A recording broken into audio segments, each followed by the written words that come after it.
El tema de hoy entonces es cifras significativas, estimaciones y error. Vamos a empezar definiendo qué son las cifras significativas. Anteriormente ya hablamos de los redondeos, de las reglas para realizar estos redondeos, ¿sí? Pero vamos a ver que aparte de redondear a la décima o a la centésima, como vimos la vez pasada, sí que nos habla ya de una precisión establecida de acuerdo a lo que requiramos. Eh, Existe un concepto diferente, un concepto que tenemos que añadir, que es el de cifras significativas. ¿A qué se refiere? Vamos a verlo. Dice que la cantidad de cifras significativas, que vamos a abreviar así, CS, para un resultado, es la cantidad de cifras que se conocen con cierto grado de confiabilidad, ¿sí? Entonces, quiere decir que el hablar de cifras significativas es hablar del número de cifras que van a tener una representación importante dentro de nuestro número, dicho de una forma muy coloquial, ¿verdad? Esto va a depender de qué es lo que yo quiero medir, qué es lo que quiero expresar, ¿ok? Acuérdense que ya habíamos mencionado el hecho de que las escalas, ¿verdad? Tengo que hacer mediciones de acuerdo con las cantidades que estamos midiendo, las dimensiones que vamos a aplicar. Entonces ahí sí, sí vamos a usar mediciones grandes o pequeñas. Por ejemplo, si queremos medir el largo de un lápiz, ¿sí? Pues lo más común es que yo tome la regla que tengo ahí escolar, ¿verdad? Y con eso puedo medir el lápiz. Pero la división más chiquita que vamos a encontrar ahí es de 1 milímetro. ¿Qué quiere decir? Que lo más preciso que podemos tener de esta división es justamente del milímetro que más cerca esté de la punta o del extremo de mi lápiz, ¿sí? De tal manera que yo puedo expresar la medida del lápiz y decir, por ejemplo, que mide 14.6 centímetros, ¿sí? O 12.5 centímetros. Pero yo no puedo obtener de esa medición 14.63 centímetros. ¿Qué es lo que está sucediendo aquí? Que sin que lo hagamos de una manera consciente, ¿verdad? La escala de nuestro instrumento de medición nos está dando este redondeo a este número de cifras que tenemos acá, que son nuestras cifras significativas, ¿sí? Ahora bien, no todos los números que aparezcan escritos pueden ser significativos. ¿Cuáles son las cifras significativas? Primero, vamos a considerar que toda cifra distinta de cero es significativa, ¿ok? Entonces, por ejemplo, 2578, como son puros números diferentes de cero, tiene 4 cifras significativas.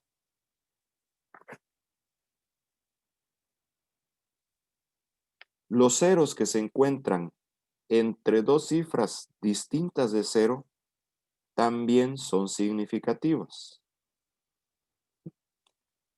Entonces, por ejemplo, si yo tengo 20.004 kilómetros, ¿sí? De acuerdo a la primera regla, tenemos el 2 y el 4, que son dos cifras significativas. Pero en medio de estas dos tenemos 3 ceros, que por estar en medio de dos números distintos, también son significativos. Entonces, en total tenemos 5 cifras significativas.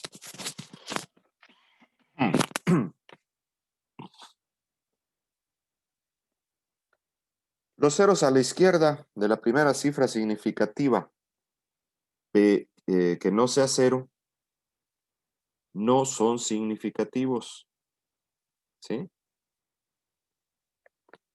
Entonces, por ejemplo, esta, ¿sí? La primera cifra significativa aquí es el 2. Quiere decir que a la izquierda, todos estos ceros, este y este, no son significativos, ¿sí? Entonces, ¿cuántas cifras significativas tiene este número? Solamente 2. ¿Ok?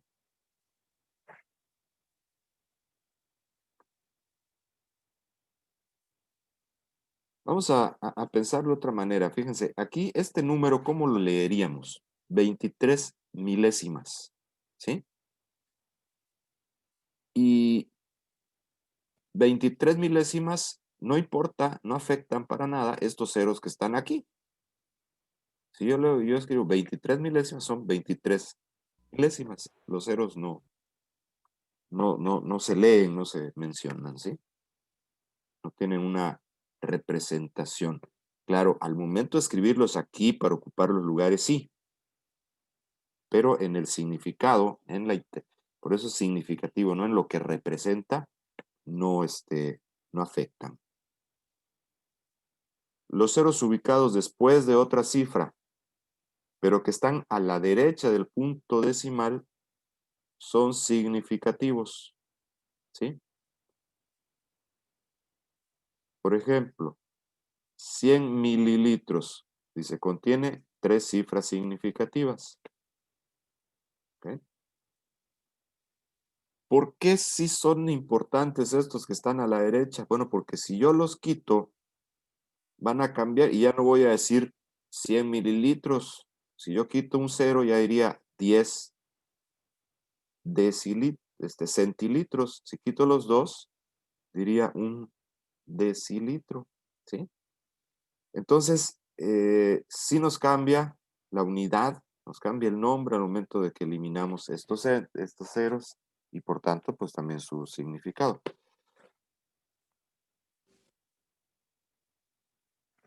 Ahora, redondeo de cifras significativas.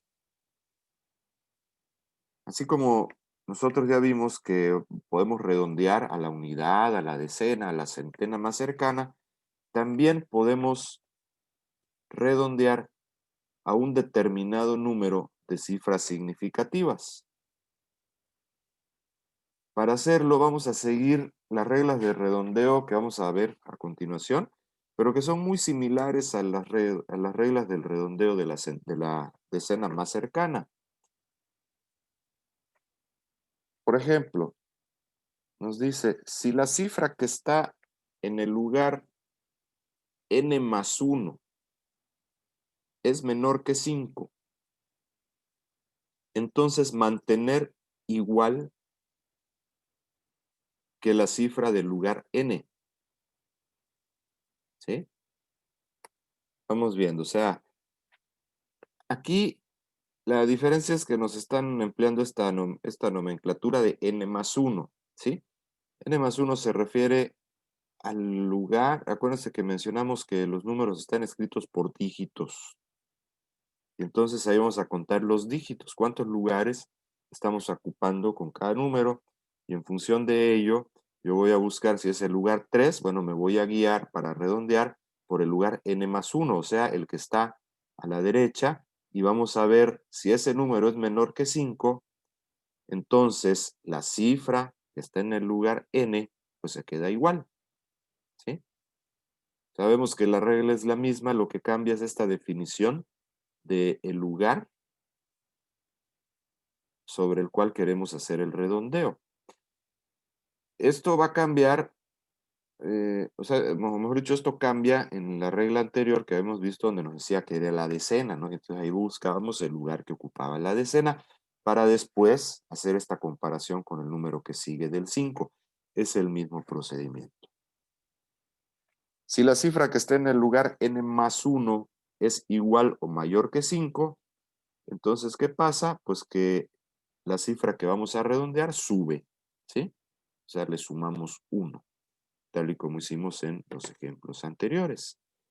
Estas son las dos reglas, vemos que es prácticamente la misma, insisto, únicamente cambia en la definición de cómo hallar este lugar, ¿sí? Entonces, vamos a revisar algunos ejemplitos, ¿sí? Vamos a considerar nada más esto. En ambos casos, todas las cifras a la derecha que se ubican en el lugar n se eliminan, ¿sí? Si están a la derecha del punto decimal. O sea, si son decimales, los ceros, a lo mejor yo no los ceros, sino los números se eliminan. y las cambiamos por 0 si estas están a la izquierda. O sea, vamos a verlo ahorita en los ejemplos para mayor claridad, ¿sí? Si las cifras que se redondean están a la derecha del punto decimal, se cambian por 0. Si están a la izquierda del punto decimal, se eliminan. Vamos a ver los ejemplos ahora sí.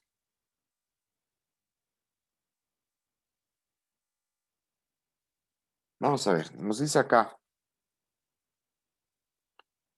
escribir nos da una fórmula, ¿no? Esta, ustedes la pueden calcular ahorita en su calculadora si quieren para ver el resultado. Y nos dice, escribe el valor de t. Dice, dé el valor completo que despliega la pantalla de la calculadora. O sea, si yo hago esta operación en la calculadora, que tiene una potencia, una división, una raíz en el denominador, vamos a ver que el valor de t nos da 497.5466.391. O sea, tenemos aquí una gran cantidad de decimales, ¿sí? Es todos los números que caben en la pantalla. Ahora, me dice el inciso B, escriba la respuesta redondeando a 3 cifras significativas y luego redondeando a 2 cifras significativas, ¿sí? Entonces yo veo este número y cuento mis cifras. 1, el 4, 2, el 9, 3, el 7. Estas son las 3 cifras significativas a las cuales yo quiero redondear. Son significativas porque todas son diferentes de 0, ¿sí?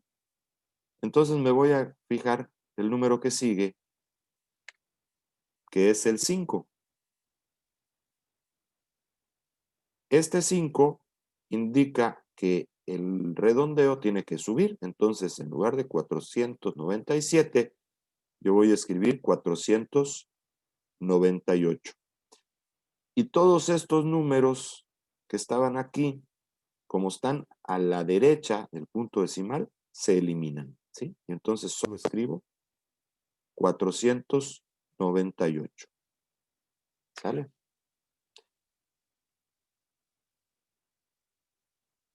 Ahora bien, me dice redondear a 2 cifras significativas. Entonces yo voy a contar una y 2 cifras significativas. Es este 49. Pero ¿qué pasa con la otra? Es un 8, o sea, es mayor que 5. Quiere decir que el 9 sube. Y como es 49, entonces sube 1, se vuelve 50. Pero, a diferencia del inciso anterior, este 8 está antes del punto decimal, está a la izquierda del punto decimal, lo que quiere decir que no desaparece, sino se vuelve un 0, ¿sí? Entonces, mi redondeo me va a quedar en 500, ¿sí? Ahora, vamos a poner atención a esto, fíjense, porque al final mi resultado, realmente mi resultado no quedó con 2 cifras significativas por la misma regla del redondeo. ¿Cuántas cifras significativas tenemos en este inciso 2? ¿Quién me dice? 3. 3. ¿Será que tenemos 3 cifras significativas? ¿Están de acuerdo los demás?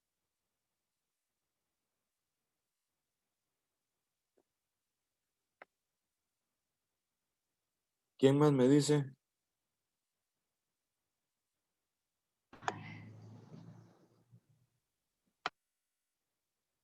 Estoy a punto de preguntarle al prefecto a ver si él lo sabe. Nadie más me dice nada. Yo digo que sí, ¿no? Porque pues si le quitas un 0, queda 50 o algo así. No, a ver. ¿No tendría solo 2? No, ¿No? no. ¿Por qué no? ¿Cuántas cifras tiene? Tiene solamente una, el 500. Estoy hablando del 500, ¿eh? Acuérdese de la definición de cifras significativas que vimos en las diapositivas anteriores. son los números diferentes de 0. ¿Cuántos diferentes de 0 hay acá? 5. Y los ceros que están entre dos números, estos dos ceros del 500 están entre dos números que no sean 0. ¿No? Entonces, este 500, ¿cuántas cifras significativas tiene? Uno. Una.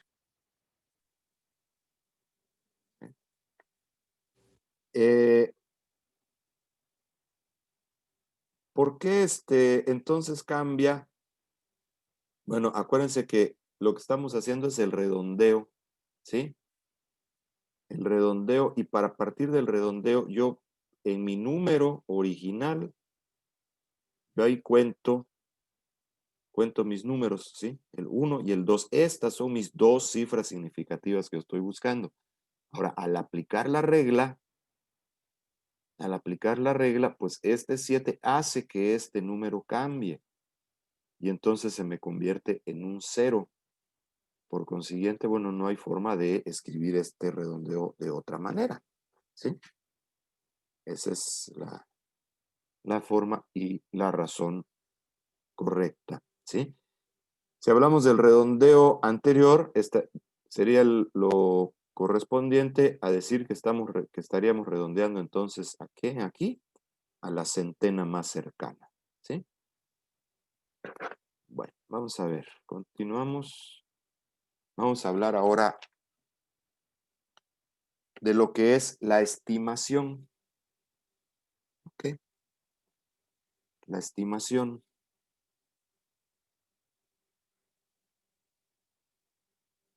Una estimación de una cantidad nos dice que es una aproximación que frecuentemente se utiliza para comprobar si una respuesta es razonable,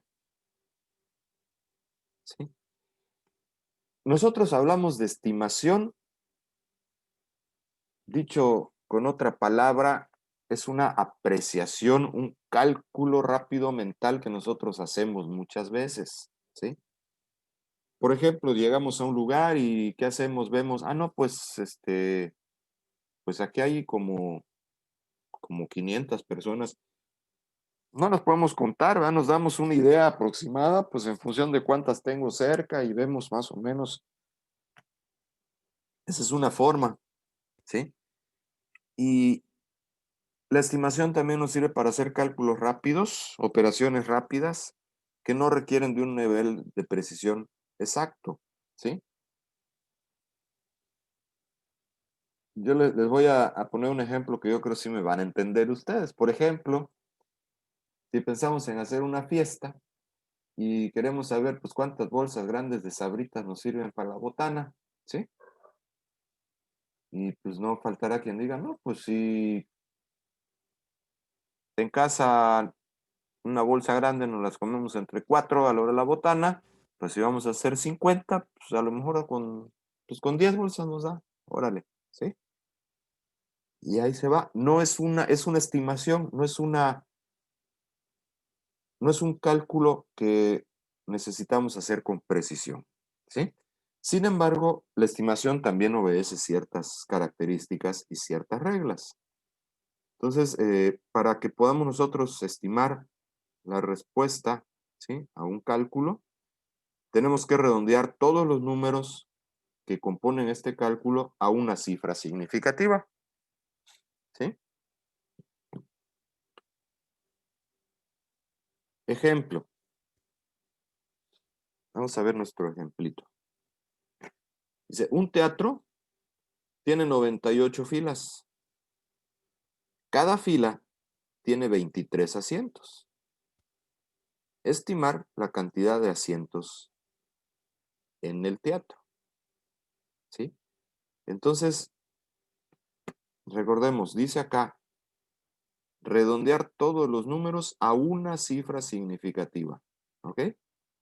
Entonces, quiere decir que este 98 lo tengo que redondear a una cifra significativa y el 23 también. O sea que si mi redondeo aquí a una cifra es 9, ¿cómo queda mi redondeo? Luego sigue un 8, o sea, queda en 10. Este 23, mi cifra redondear sería el 2, pues me queda en 2. Entonces yo tendría que 10 por 2, perdón, 10 por 20, ¿sí? 10 por 20 me quedaría en 200. No, aquí son 100, ¿no? Son 100 por 20 en 2000 asientos, ¿sí? Estimar la cantidad de asientos en el teatro. Vamos a verlo escrito, ahí está, ¿sí? Redondeo el 98, son 100.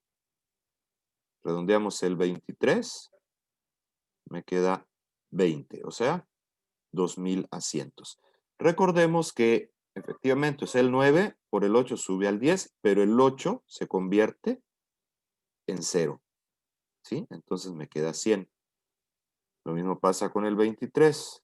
Como el 2 se queda igual, tenemos el 2, pero el 3 se convierte en 0. Entonces 100 por 20, 2000 asientos.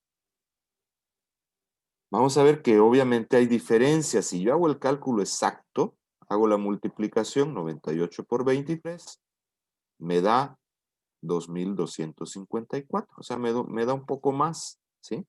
Pero recuerden que aquí lo que estamos haciendo es una estimación. ¿Vale? Son cálculos rápidos, son cálculos que podemos hacer sin el uso de la calculadora. Este tipo de estimaciones, a veces de cálculos rápidos, a veces nos puede ayudar a resolver incluso exámenes de opción múltiple, por ejemplo, donde ya las respuestas nos las dan. Y a veces, no siempre, ¿eh? A veces nos pueden servir para identificar de qué orden es la magnitud que debemos seleccionar y ahí ya podemos elegir una respuesta. Otro ejemplo, y se estime la velocidad promedio que recorre un automóvil 527 kilómetros en 6 horas. ¿Sí? Aquí vamos a entender primero el ejercicio. Me dice velocidad promedio, ¿sí? En 6 horas, o sea, quiere decir que hallar la velocidad en kilómetros por hora que tuvo durante estas 6, ¿sí? Entonces, tenemos que redondear. El 527 lo vamos a redondear a 500, ¿sí? Porque este 2 es menor que 5, entonces el 5 va a quedar igual y el 2 y el 7 se van a convertir en ceros.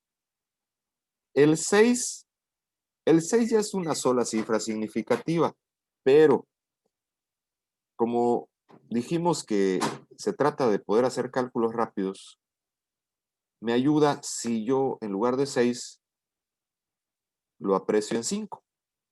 Lo puedo poner como 5.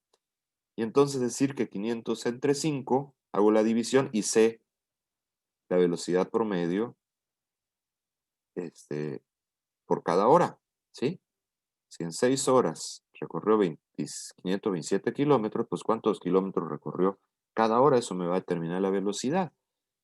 Y me da una estimación de 100 kilómetros por hora.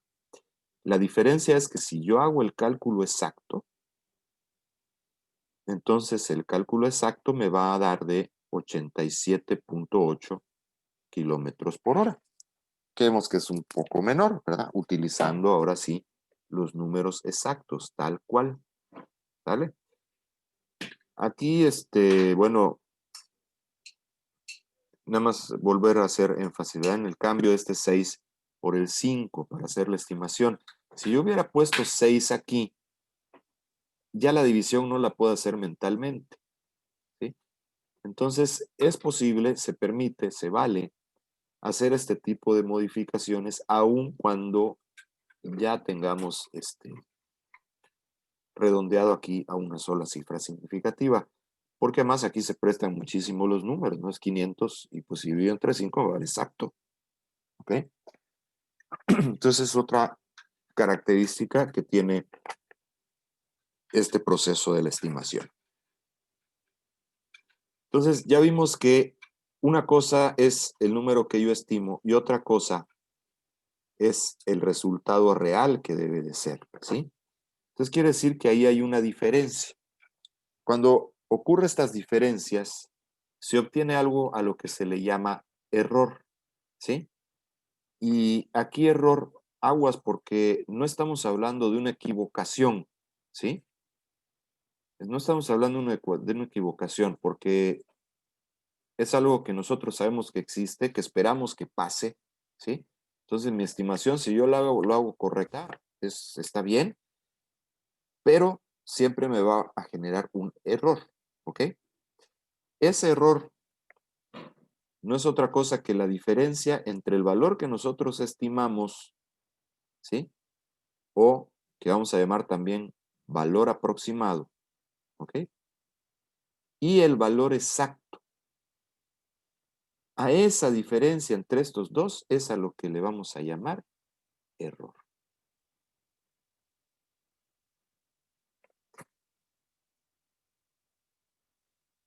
Entonces, lo vamos a calcular así. El valor aproximado menos el valor estimado. Aquí no importa cuál pongo primero y cuál pongo después. Lo que vamos a hacer es que nada más para evitar que nos dé negativo, pues vamos a escribir siempre el más grande primero, ¿sí? Realmente no tiene relevancia, no es importante cuál ponemos primero o cuál ponemos después. Entonces, vamos a ver, el BA pues es valor aproximado, BE es valor exacto. En un ejemplo, dice Olivia y Paco fueron a distintos conciertos. En el concierto al que fue Olivia, había 1,450 personas y ella estimó que habían 1,300.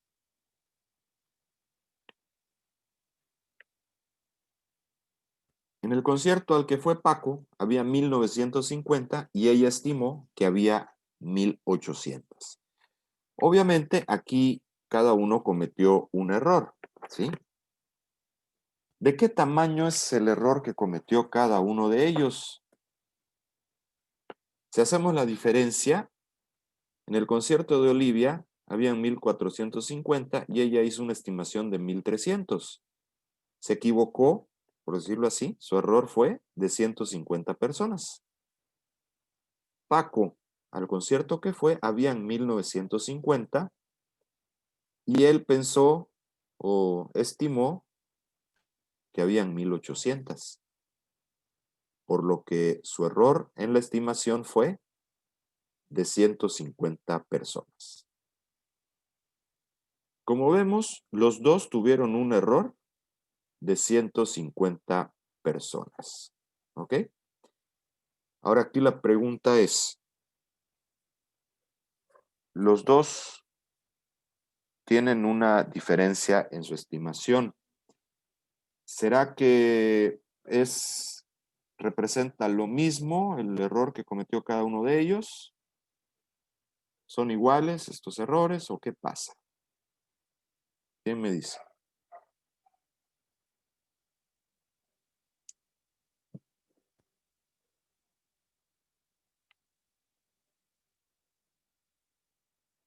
Profe, ¿puede repetir la pregunta? Es que no lo escuché bien. Si estos dos errores que aparecen acá, de Olivia y de Paco, ¿son realmente iguales? ¿Hay alguna diferencia?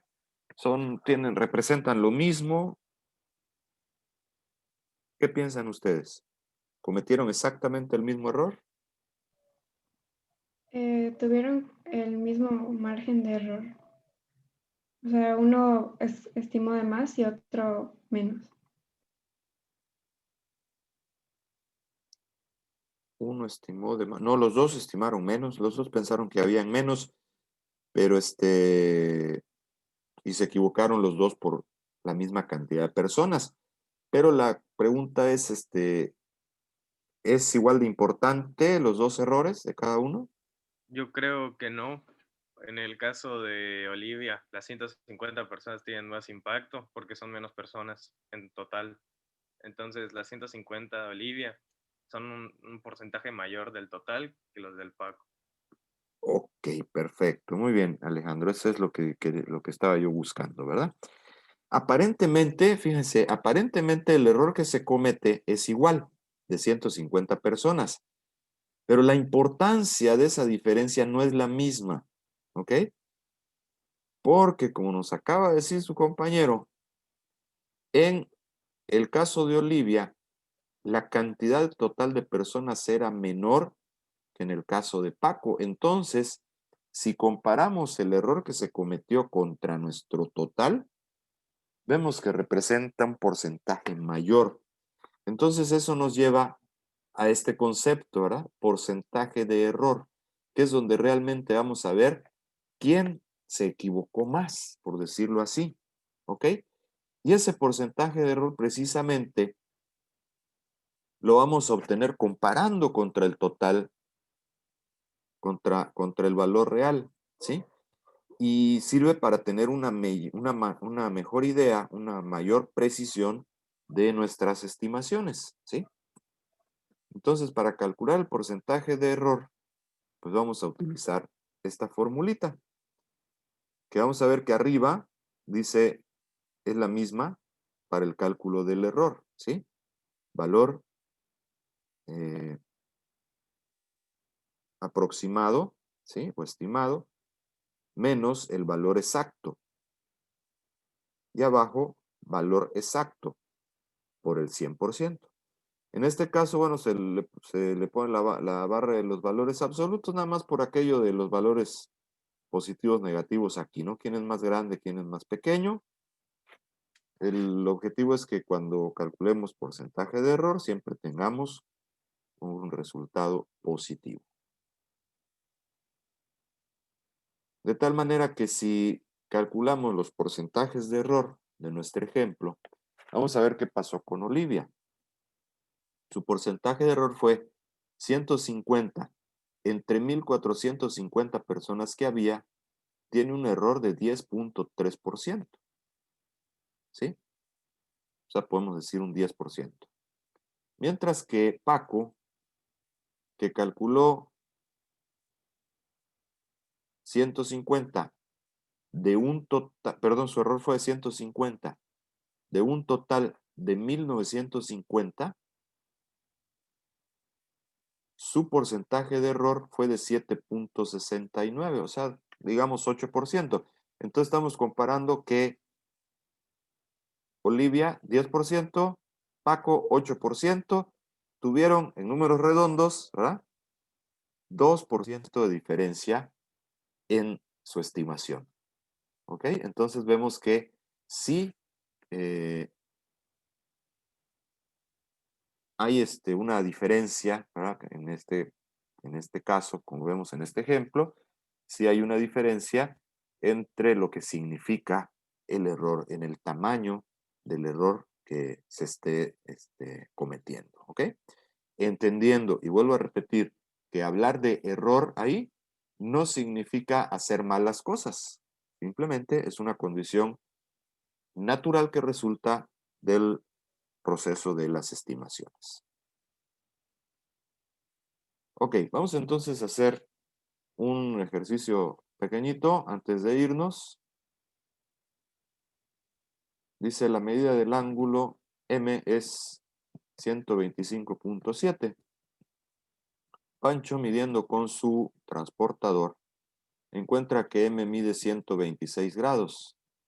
Determine el porcentaje del error cometido. ¿Sí? Y bueno, vamos a entrar.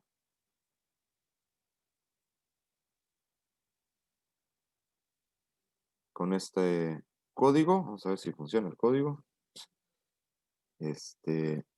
Para que veamos sus respuestas.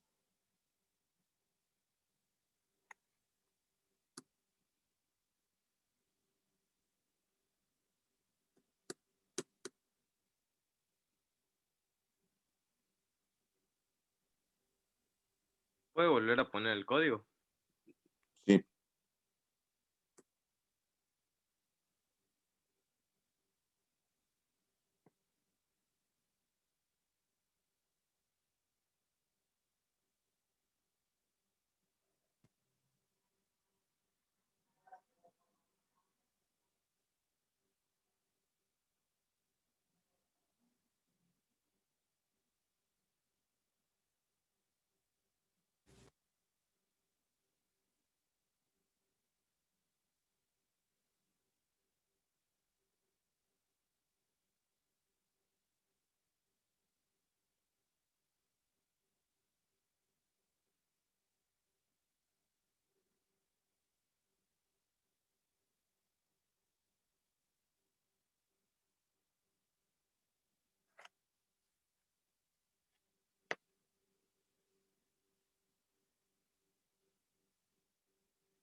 Ok, entonces aquí vamos viendo 3%, 2%, 23%, 24%, 3%, bueno, 0.2%, otra vez, 0.2%, 0.3%,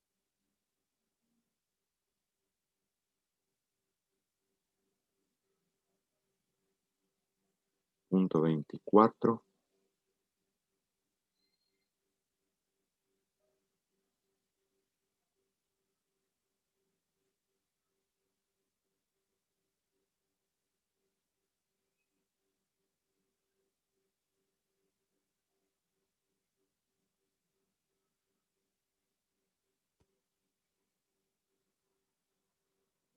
0.23%.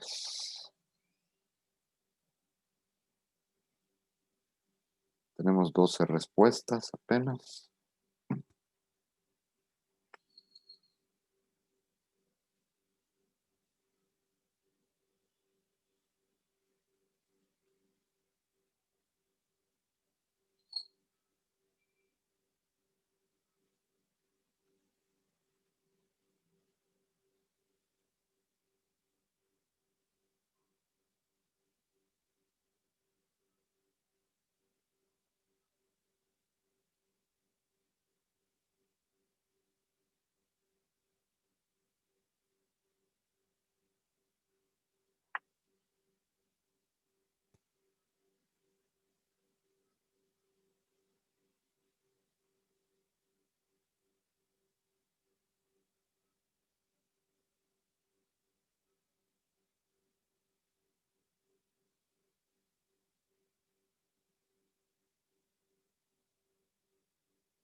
Bueno, vamos a ver cuál es nuestra respuesta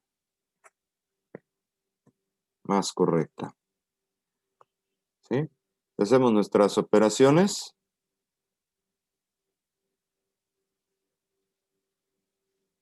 Punto 239%.